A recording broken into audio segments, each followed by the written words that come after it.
Wrth i Pontypridd groesawu Port Talbot brawn Sul, yn ryfeddol chydig eiliadau yn unig oedd ar y cloc pan roddodd Elena Murphy y tîm cartra ar y blaen.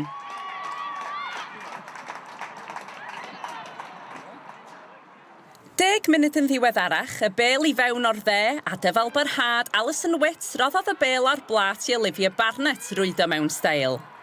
Ac os da chi'n meddwl bod hon yn gol dda, aroswch nes i chi weld i hael hi. Roedd Ponty 3 gôl ar y blaen toc wedi hanner awr. Cicrydd Anais Trinci yn canfod pen Perfyn Davies. Ac yna eiliadau cyn yr egwyl, Elena Murphy lawr y dde a Perfyn Davies yn gwneud y gwaith creu y tro hyn wrth ganfod Olivia Barnett i hael hi o'r pnawn hyd yn oed gwell na'i chynta.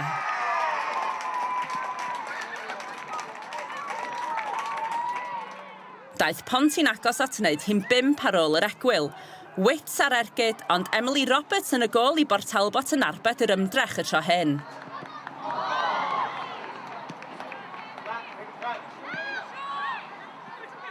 Yna daeth cyfle prin i Port Talbot. Olivia Barnett i Ponty'n llorio Lauren Amor yn y cwrt, ond, yn anffodus, fethodd Amor a manteisio ar y cyfle ddilynodd o'r smotyn wrth i Macy Jones arbed yn wych.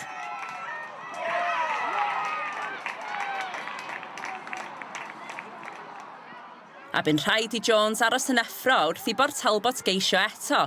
Kirsty O'Donnell y tro hyn ar ergyd, ond y golwr yn gywir eto. Parhau bwyso wnaeth Port Talbot, Terry Beddoes i'r ymwelwyr yn canfod yr eilydd Corin Saxton, ond hitha hefyd y methu curo'r golwr cadarn rhwng y pyst.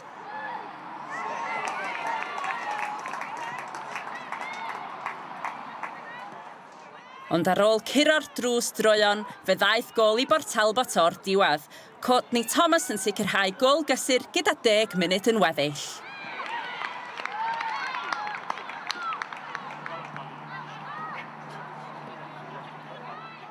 Yna fe lwyddodd y tîm cartra i adfer i 4 gôl o fantais. Diolch i'r eilydd Eva Pris Jones i gwblhau pnawn llwyddiannus i Pontypridd.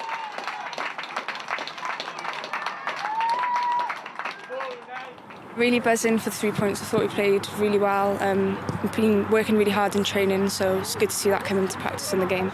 Yeah, incredibly happy. Been a brilliant afternoon, I got to say. The way we played football, the way we dominated control of the game, tempo of the game. We had so many chances to, potentially score a couple extra as well. Yeah, really pleased. 3 points, excellent. First half, we never really got started. Give them way too much space in the midfield. Try and combat that. We changed the 3 at the back. Try and put more players in the midfield. I thought their number 14, Alison Witt, had a stormer. She was creating us loads of problems, dropping into midfield, playing into her feet. They were a lot better than us today. No excuses. We need to be better. Simple as that, really.